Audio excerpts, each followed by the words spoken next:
Assalamualaikum warahmatullahi wabarakatuh. Allahu Akbar, Allahu Akbar, Allahu Akbar, Allahu Akbar, Allahu Akbar, Allahu Akbar, Allahu Akbar, Allahu Akbar walillahil hamd. Alhamdulillah, assalatu wassalamu ala rasulillah wa ala alihi wa sahbihi wa mawalah. Ashhadu an la ilaha illallah wa ashhadu anna Muhammadan abduhu wa rasuluhu la nabiyya ba'dah. Allahumma salli ala sayyidina Muhammadin wa ala alihi wa sahbihi wa sallim tasliman katsira.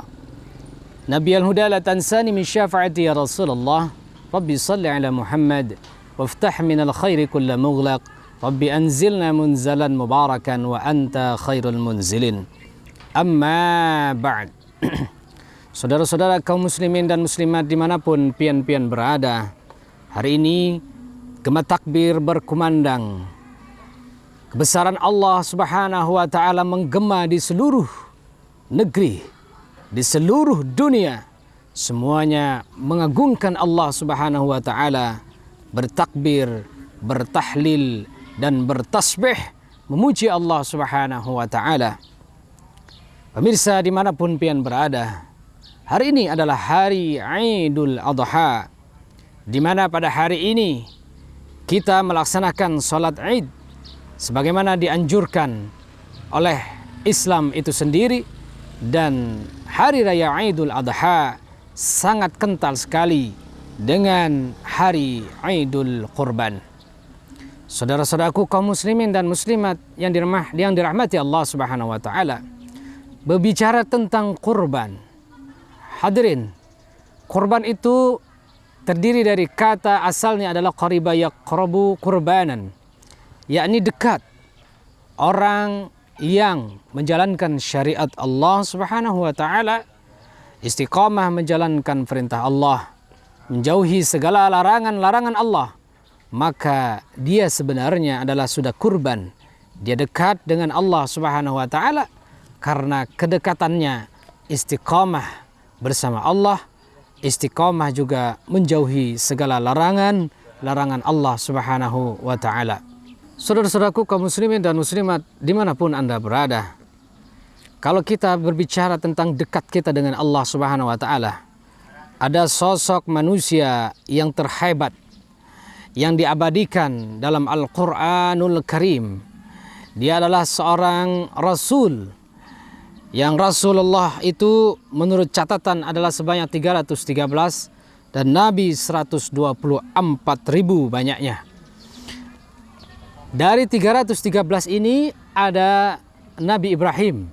Nabi Ibrahim terkenal dengan Nabi yang dikategorikan dengan ulul azmi, yang sangat tabah dalam menjalankan perintah Allah dan sangat sabar dalam menerima ujian Allah Subhanahu wa taala. Nabi Ibrahim dikenal dengan Khalilullah, kekasih Allah Subhanahu wa taala. Nabi Ibrahim dikenal dengan nabi yang sangat berjiwa besar, yang punya tekad yang kuat, berani mereformasi kultur manusia saat itu, yakni mengesahkan Allah Subhanahu wa taala. Dan yang kedua, Nabi Ibrahim adalah orang yang merekonstruksi Ka'bah kembali. Dan yang terakhir, Nabi Ibrahim alaihissalam, beliau bersedia menjalankan perintah Allah, yakni melaksanakan penyembelihan terhadap anaknya sendiri. Luar biasa. Kenapa Nabi Ibrahim alaihissalam mendapatkan ujian yang berat, di mana 80 tahun kurang lebih lamanya dia tidak punya seorang putra ataupun seorang putri. Tapi ketika Nabi Ibrahim alaihissalam mendapatkan seorang putra, malah dia diuji Allah Subhanahu wa taala. Engkau sayang aku, kata Allah. Engkau masih mencintai aku, kata Allah. Engkau masih berkorban untuk aku, kata Allah. Apakah engkau lebih memilih mencintai anakmu? Pemirsa yang dirahmati Allah Subhanahu wa taala, begitulah sosok Nabi Ibrahim sebagai bapak leluhur para nabi. Dia banyak melahirkan para nabi. Di antaranya adalah Ishak, Yakub, Yusuf, kemudian Harun, Shu'aib, Musa, dan Isa, semuanya berasal dari keturunan Nabi Ibrahim alaihissalam.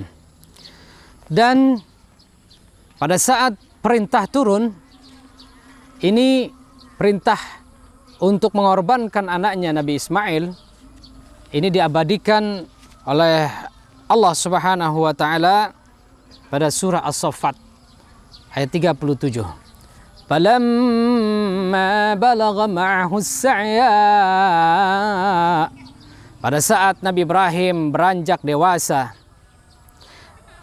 qala ya bunayya inni ara fil manam, wahai anakku, kata Nabi Ibrahim, aku bermimpi wahai anakku, aku melihat dalam mimpiku itu apa yang dilihatnya, anni adbahuka fanzur madza tara.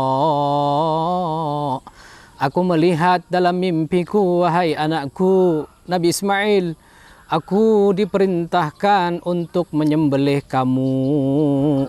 Lalu aku tanya kepadamu, apa pendapatmu? Nabi Ismail alaihissalam ketika mendapatkan perintah itu, apa yang dikatakan oleh Nabi Ismail? Nabi Ismail mendapatkan perintah itu dari ayahnya sendiri. Apa katanya? Qala ya abati if'al ma tu'mar satajiduni insya'allahu minas sabirin. Wahai ayahku, kalau itu memang benar perintah Allah Subhanahu wa taala, kerjakan wahai ayahku. Laksanakan 86. Pokoknya siap gerak melaksanakan perintah Allah Subhanahu wa taala. Silahkan engkau sembelih aku. Satajiduni insyaallah. Insyaallah dengan melaksanakan perintah itu maka kita akan mendapatkan menjadi orang-orang yang sabar. Dan ketegaran Nabi Ismail dalam menerima perintah Allah Subhanahu wa taala ini memang luar biasa. Dia merupakan sosok anak yang berbakti kepada kedua orang tuanya. Sosok yang benar-benar taat kepada Allah. Inilah anak masa depan. Inilah anak soleh, anak yang taat kepada perintah kuitan orang tua, tapi dia taat kepada Allah Subhanahu wa taala. Jarang kita menemukan. Seandainya ada masa kini anak-anak muda, anak-anak kita, hai anakku, aku disuruh oleh Allah Subhanahu wa taala menyembelih kamu. Gimana wahai anakku?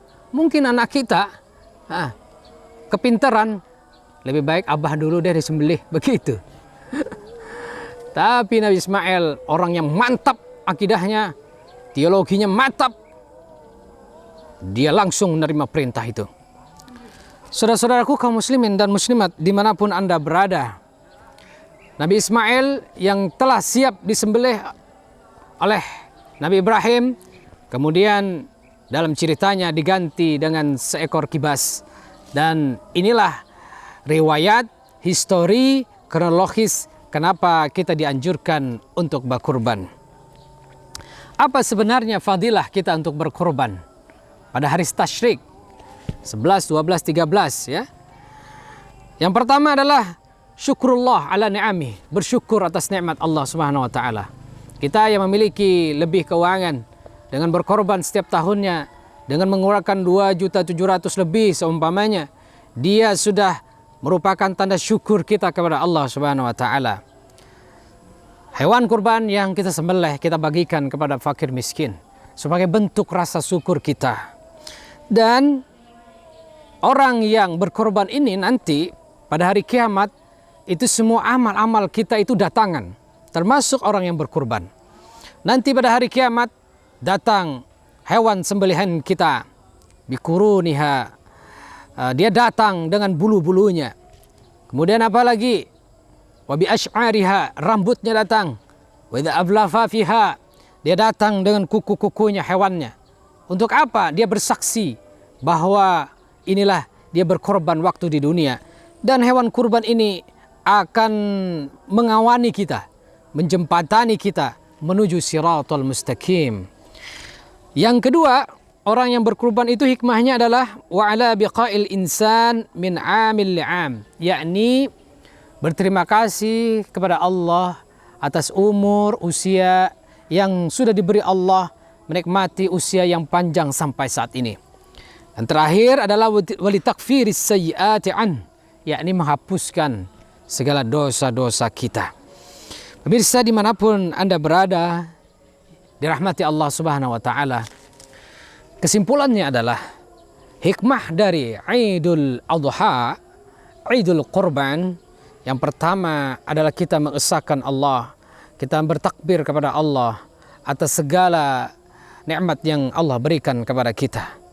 Yang kedua, yakni dengan bersyukur kepada Allah melalui penyembelihan hewan kurban.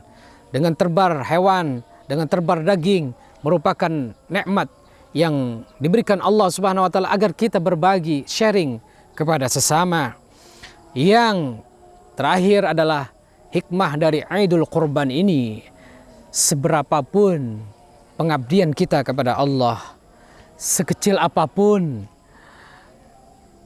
pengorbanan kita kepada Allah dalam bentuk melaksanakan perintah Allah dan menjauhi segala larangan-larangan Allah adalah bentuk korban kita kepada Allah Subhanahu wa Ta'ala, bagian dari ketakwaan kita kepada Allah, bagian dari aset ukhrawi yang kita akan bawa nanti pada saat di alam barzah maupun nanti di padang mahsyar. Wa tazawwadu fa inna khairaz zadi taqwa, sebaik-baik bekal adalah yang bertakwa kepada Allah Subhanahu wa Ta'ala. Fasalli li rabbika wanhar, dengan korban itu kita salat karena Allah dan laksanakanlah ibadah korban. Mudah-mudahan Allah Subhanahu wa Ta'ala tetap istiqomahkan kita untuk senantiasa bertakwa kepada Allah di tengah-tengah dunia, di tengah-tengah usia kita yang sangat pendek, 60 sampai 70 tahun saja kita hidup di dunia. Apa yang kita banggakan di dalam dunia ini? Harta, jabatan, pangkat, semuanya tidak ada kita bawa.